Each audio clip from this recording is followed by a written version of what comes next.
आज बिंदिया की बेटी की नथ उतराई होने वाली है। इसी बात को सोच सोचकर उसका दिल बैठा जा रहा था। उसे पता था कि आज उसकी बेटी की नथ उतराई की रस्म होने के बाद उसको भी इस गलत धंधे में यानी वेश्यावृत्ति में उतार दिया जाएगा। 26 साल पहले खुद बिंदिया भी इस रस्म का हिस्सा बनी थी और आज उसकी बेटी। दरअसल कोठों पे होने वाली यह रस्म उस समय आयोजित की जाती थी जब एक लड़की वेश्यावृत्ति के पेशे में एंट्री करती थी। कोठे या तवायफ खानों में रहने वाली लड़की की नाक में एक तरह का छल्ला होता था जिसे नथ बोलते थे, जो उस लड़की की वर्जिनिटी का प्रतीक होता था। जब तक ये छल्ला या नथ उस लड़की की नाक में होता था तब तक लड़की पूरी तरह वर्जिन होती थी और तब तक कोई भी ग्राहक किसी भी कीमत पर उस लड़की के साथ संबंध बनाने की डिमांड नहीं कर सकता था। नथ उतराई की रस्म एक निजी समारोह में होती थी। उस रात लड़की को दुल्हन की तरह सजाया जाता था। बड़े पैसे वाले सेठ लोग उस लड़की की बोली लगाते थे और जो भी सबसे ज्यादा बोली लगाता उस रात वह लड़की उसकी हो जाती, चाहे फिर वह 60 साल का बूढ़ा ही क्यों ना हो। इस रात के बाद वह लड़की कभी भी अपनी नाक में वो छल्ला या नथ नहीं पहनती थी। नमस्कार दोस्तों, मैं हूं मोहित और आप देख रहे हैं क्राइम टेल्स। नथ उतराई की रस्म को लेकर बहुत सारी कहानियां मौजूद हैं, जिसमें से अधिकांश वेश्यावृत्ति से जुड़ी महिलाओं की दुर्दशा को उजागर करती हैं। आज मैं आपको एक ऐसी ही लड़की की कहानी सुनाने जा रहा हूं जिसकी नथ उतराई होने वाली थी। लड़की का एक काल्पनिक नाम कोमल रख देते हैं। कोठे के एक कोने में बैठी कोमल की आंखों से लगातार आंसू बह रहे थे, क्योंकि उसे पता था कि आज उसको इस गलत धंधे में धकेल दिया जाएगा।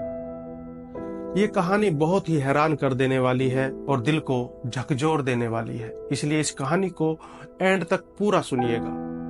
मगर आगे बढ़ने से पहले प्लीज वीडियो को लाइक और चैनल को सब्सक्राइब भी कर दीजिए ताकि मेरी हौसला अफजाई होती रहे। तो चलिए बिना टाइम वेस्ट किए आज की इस कहानी को शुरू करते हैं। इस कहानी की शुरुआत होती है उत्तर प्रदेश के मेरठ शहर से। मेरठ शहर में एक इलाका है कबाड़ी बाजार। दरअसल कक्षा 6 में एक लड़की का एडमिशन कराया जाता है, तो उसकी मां ने उससे कहा कि बेटा, जब तुम स्कूल जाओगी तो रास्ते में एक मोहल्ला पड़ेगा कबाड़ी बाजार। वहां पर कुछ लड़कियां और औरतें होंगी जो हाथों से इशारा करती रहती हैं, लेकिन तुम्हें उनकी तरफ देखना नहीं है, बस सीधे घर से स्कूल और स्कूल से घर आना है। उस बच्ची का नाम था अतुल शर्मा। छोटी सी उम्र की वह बच्ची उस रास्ते से जब स्कूल जाती और चोरी की नजर से उधर देखती तो उधर से कुछ सजी धजी महिलाएं और लड़कियां खिड़कियों से झांकती रहती और हाथों से इशारे करती रहती थी। उन्हें ऐसे करते देख अतुल शर्मा के मन में ये सब जानने की क्यूरोसिटी बढ़ जाती है कि आखिर ये महिलाएं कौन हैं। वक्त गुजरता रहा और वह बच्ची यानी अतुल शर्मा अब 15 साल की हो गई थी। एक दिन अतुल शर्मा स्कूल जाने के लिए रेडी हो ही रही थी कि तभी अचानक उसने अपने मम्मी पापा को आपस में कुछ बातें करते हुए सुना। उसने सुना कि उसके पापा उसकी मम्मी से बोल रहे थे कि आज अतुल को स्कूल मत भेजना। आज कबाड़ी बाजार में एक कोठे पर किसी लड़की की नथ उतराई है। क्योंकि अतुल के घर से स्कूल जाने के लिए वही रास्ता था, तो उस दिन अतुल के मम्मी पापा ने उसे स्कूल जाने से रोक दिया। अतुल आज घर पर ही थी, लेकिन पूरा दिन उसके मन में नथ उतराई की बात को लेकर क्यूरोसिटी बढ़ जाती है। वह जानना चाहती थी कि नथ उतराई क्या है और क्यों इसके चलते वह उस रास्ते से स्कूल नहीं जा सकती। वह जानना चाहती थी कि आखिर वे महिलाएं कौन हैं जो हर वक्त सज धज के वहां खड़ी रहती हैं और हाथों से इशारे करती रहती हैं। जब अतुल शर्मा ने यह सब जानने की कोशिश की तो उसे पता चलता है कि ये कोठे हैं जहां पर वेश्यावृत्ति के धंधे चलते हैं और इन लड़कियों को प्यार का झांसा देकर या किडनैप करके यहाँ लाया जाता है और जबरदस्ती इनको इस धंधे में डाल दिया जाता है। और आज किसी बंगाली लड़की बिंदिया की नथ उतराई है। यह सब जानने के बाद उस दिन अतुल शर्मा ने खुद से एक वादा किया कि किडनैप करके या प्यार के झांसे में फंसा कर लाई गई ऐसी प्रत्येक लड़की को वह इस कोठे से आजाद कराएगी जिससे जबरदस्ती यह धंधा कराया जाता था। वक्त गुजरा, अपना स्कूल और कॉलेज की पढ़ाई पूरी करने के बाद अतुल शर्मा अपनी एक संस्था यानी एक एनजीओ बनाती है और ऐसी ही लड़कियों की मदद करना शुरू कर देती है जिनको जबरदस्ती इस धंधे में लगाया गया था। गुजरते वक्त के साथ बिंदिया की नथ उतराई को 26 साल बीत गए थे। अतुल शर्मा नहीं जानती थी कि बिंदिया कौन है और कैसी दिखती है। इसी बीच अतुल शर्मा की शादी हो जाती है। उनके भी अपने 3 बच्चे थे। उनकी बनाई वो संस्था भी अच्छे से काम कर रही थी। अब तक कई लड़कियों को वो इस कोठे से आजाद करा चुकी थी। एक दिन अतुल शर्मा अपनी संस्था की ही एक सहयोगी महिला के साथ किसी काम से कबाड़ी बाजार के उस रास्ते से गुजर रही थी तो एक महिला अपने हाथ से इशारा करके उन्हें अपनी तरफ बुलाती है। उस महिला की उम्र लगभग 40-45 साल थी। दिखने में काफी दुबली पतली और बीमार लग रही थी। घिसट घिसट के चल रही थी। अतुल शर्मा ने सोचा शायद कोई पैसे मांगने वाली है। उन्होंने अपने पर्स से निकालकर उसे कुछ पैसे देने चाहे तो उस महिला ने कहा कि मुझे पैसे नहीं चाहिए। अतुल शर्मा ने पूछा कि भूखी हो, खाना चाहिए, लेकिन उसने खाने के लिए भी मना कर दिया। अतुल शर्मा ने उससे पूछा तो फिर क्या चाहिए? तब उसने बताया कि मेरा नाम बिंदिया है और मैं मरने वाली हूं। यह सुनकर अतुल शर्मा थोड़ी चिंतित हुई। कुछ देर की खामोशी के बाद उन्होंने उस महिला से कहा कि चलो मैं तुम्हें दवाई दिलवा देती हूं और हॉस्पिटल में एडमिट करा देती हूं। लेकिन उस महिला ने साफ साफ मना कर दिया था। अतुल शर्मा अभी तक उस महिला को नहीं जानती थी, लेकिन वो महिला अतुल शर्मा को जानती थी। उसे पता था कि ये कोठों पर लाई गई लड़कियों की मदद करती है। बात करते हुए उसने बताया कि मैं कोलकाता की रहने वाली हूं। बरसों पहले मुझे यहाँ कोठे पर लाया गया था। मैं HIV पॉजिटिव हूं और मरने वाली हूं। डॉक्टर ने कहा है कि मेरे पास बहुत कम समय बचा है। मुझे तुमसे बहुत जरूरी काम है। अतुल शर्मा को अब समझ आ गया था कि ये वही बिंदिया है जिसकी 26 साल पहले नथ उतराई हुई थी। अब अतुल शर्मा उससे पूछती है कि बताओ कैसी मदद चाहिए मेरी। तब बिंदिया कोठे की तरफ इशारा करती है और कहती है कि वहां मेरी बेटी है, उसका नाम कोमल है। मुझे एक बार उसे देखना है। लेकिन वो ये नहीं जानती कि मैं उसकी मां हूं। जब वो 3 महीने की थी तभी उन्होंने उसे मुझसे अलग कर दिया था और आज मेरी बेटी को धंधे में उतारा जाएगा। उसे बचा लो, भगवान के लिए उसे बचा लो। और अगर आज तुमने उसे नहीं बचाया तो तुम खुद को कभी माफ नहीं कर पाओगी।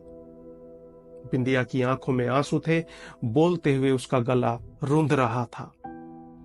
26 साल पहले 14 साल की उम्र में जब मुझे यहां लाया गया था और मेरी नथ उतराई हुई थी, तब मुझे बचाने वाला कोई नहीं था। तुमने तो बहुत सारी लड़कियों को बचाया है, आज मेरी बेटी को भी बचा लो। ये कहते हुए बिंदिया चुप हो गई।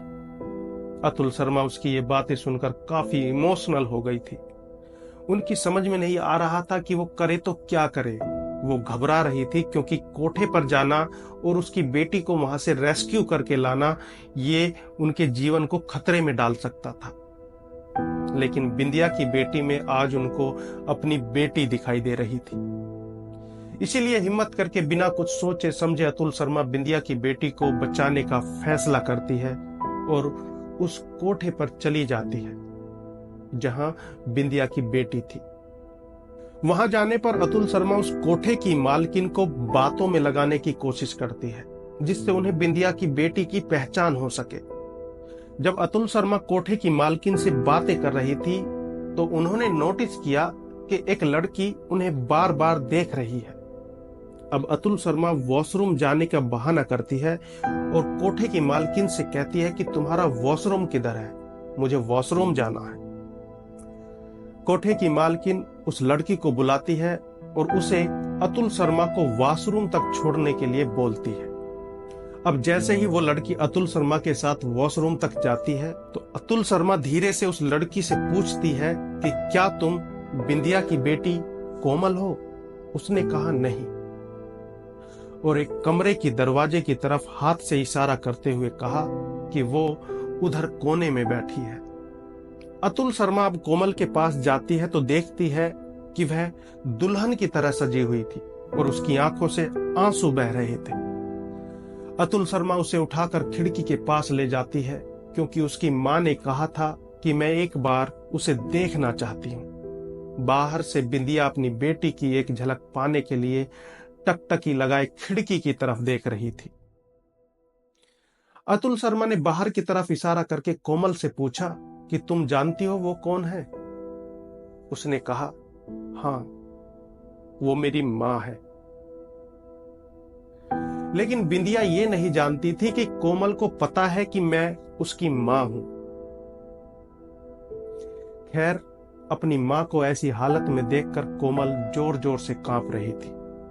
उसकी आंखों से आंसू बह रहे थे। उसने कस के अतुल शर्मा को पकड़ लिया था। रोते हुए वह कह रही थी कि मुझे अपनी मां से मिलना है। अतुल शर्मा कोमल का हाथ पकड़ती है और उसको अपने साथ नीचे ले जाने लगती है। कोठे की मालकिन ने उन्हें रोकने की खूब कोशिश की, उनके साथ बदतमीजी और गाली गलोच भी की, लेकिन अतुल शर्मा बिना कोई परवाह किए उसे उसकी मां बिंदिया के पास ले आती है। पूरा बाजार इकट्ठा हो गया था, चारों तरफ भीड़ थी।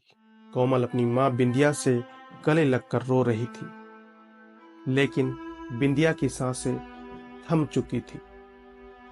वह अब इस दुनिया में नहीं थी, वह मर चुकी थी।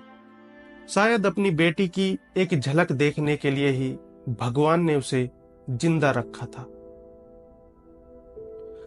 बिंदिया की बेटी को तो उस कोठे से बचा लिया गया था, लेकिन आज भी न जाने कितनी बिंदिया और कोमल जैसी लड़कियां ऐसे कोठों पर या तो जबरदस्ती से या सामाजिक या आर्थिक दबाव में ऐसा काम करने को मजबूर हैं।